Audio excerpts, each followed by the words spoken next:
Hey everyone, welcome to my channel. ఈరోజైతే నేను కాణిపాకం నుండి వినాయక స్వామి దర్శనం అయితే చేసుకొని శివాలయంకి అయితే వెళ్ళిపోయాను. శివాలయంకి వెళ్ళడానికి కారణం ఏంటంటే, నేను 17 రోజులు 11 ప్రదర్శనలు చేద్దామని అనుకున్నాను.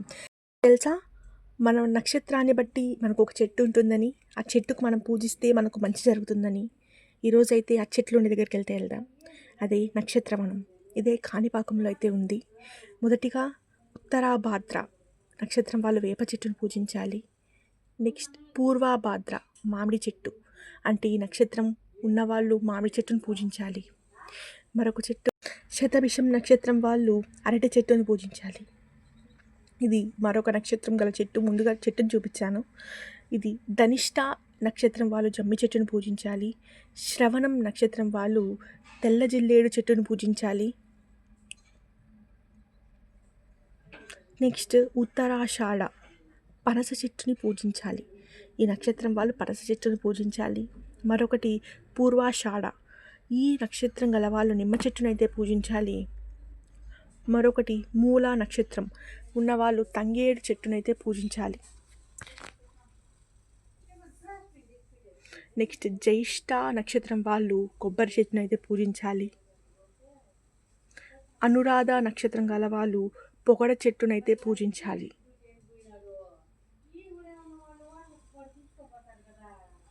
నెక్స్ట్ విశాఖ నక్షత్రం వల్ల వాళ్ళు మొగలి చెట్టుని పూజించాలి.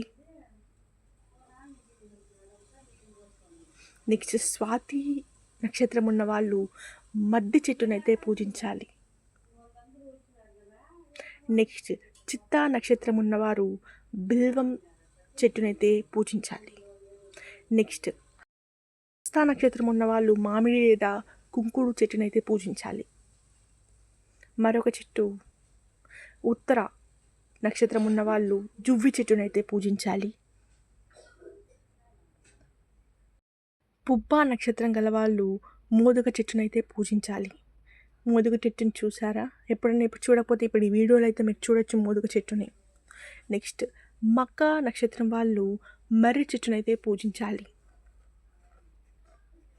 అశ్లేష నక్షత్రం వాళ్ళు బొప్పాయి లేదా పొన్న చెట్టునైతే పూజించాలి.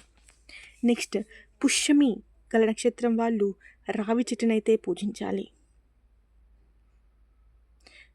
పునర్వసు గల నక్షత్రం వాళ్ళు వెదురు చెట్టునైతే పూజించాలి. ఆరుద్ర నక్షత్రం గలవారు చింత చెట్టునైతే పూజించాలి. మృగశిర నక్షత్రం గలవారు మారేడు చెట్టునైతే పూజించాల్సి ఉంటుంది. రోహిణి గల నక్షత్రం గలవారు నేరేడు చెట్టునైతే పూజించవలసి ఉంటుంది. నెక్స్ట్ కృత్తిక నక్షత్రం గలవారు అత్తి చెట్టునైతే పూజించవలసి ఉంటుంది. నెక్స్ట్ భరణి నక్షత్రం గలవారు ఉసిరి చెట్టునైతే పూజించవలసి ఉంటుంది. అశ్విని నక్షత్రం గలవారు ముష్టి చెట్టునైతే పూజించవలసి ఉంటుంది. రేవతి నక్షత్రం గలవారు విప్ప చెట్టునైతే పూజించవలసి ఉంటుంది. మీకు మీ నక్షత్రం తెలుసా? మీ నక్షత్రం వీడియోలో వచ్చింటే కామెంట్ చేయండి. మీకు కానీ వీడియో నచ్చినట్లయితే లైక్ చేయండి, షేర్ చేయండి, సబ్స్క్రైబ్ చేసుకోండి.